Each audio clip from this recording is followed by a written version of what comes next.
चढ़ली जवानी तोहर पानी तोहर पानी तोहर उमारा चौका जाके पटाई लेबो पाका खुशी रिकॉर्डिंग स्टूडियो बलुआहा। गोरे गोरे गाल हमर पतली कमर रे नाचे हियो डीजे पर तहिलो दुनु बम रे। गोरे गोरे गाल हमर पतली कमर रे नाचे हियो डीजे पर तहिलो दुनु बम रे। चढ़ली जवानी तोहर उमारा चौका जाके पटाई लेबो पाका पैर जेबो पीछा सुने लही के दू चक्का के पटाई लेबो पाका।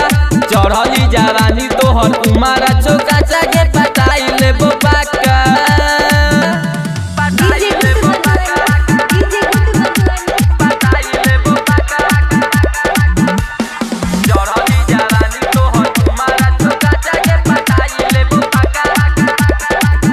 हेरे गरदा उड़ाबै छियै लहंगा उठाई के बूढ़ो जवान के हम मन तरसाई के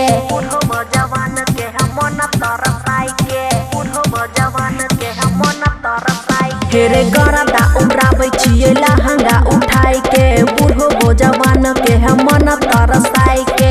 चढ़ली जवानी तोहर उमारा चौका जाके पटाई लेबो पाका लागे नहीं देबो जवानिया में घाटा के पटाई लेबो पाका। चढ़ली जवानी तोहर उमारा चौका जाके पटाई लेबो पाका।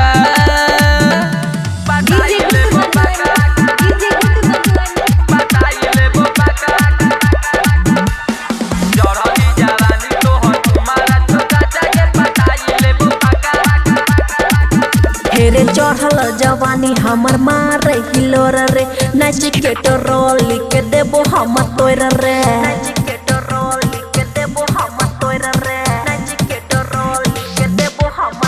हेरे चढ़ल जवानी हमर मारे हिलोर रे नाच के टोरोल के देबो हम तोर रे।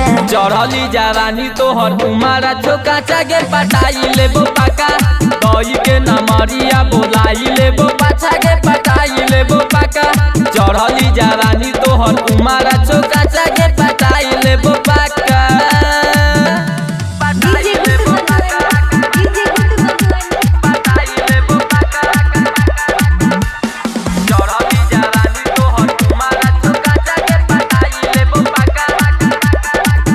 हेरे दीपक दिलदार हमर बाती ले न मानी खुशिया दब के बनाइले घर बाली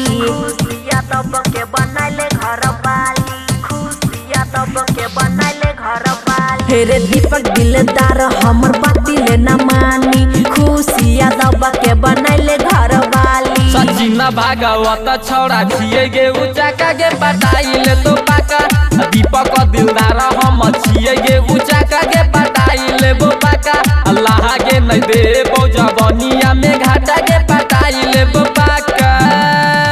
छड़बो ने बच के रही। खुशी रिकॉर्डिंग स्टूडियो बलुआहा।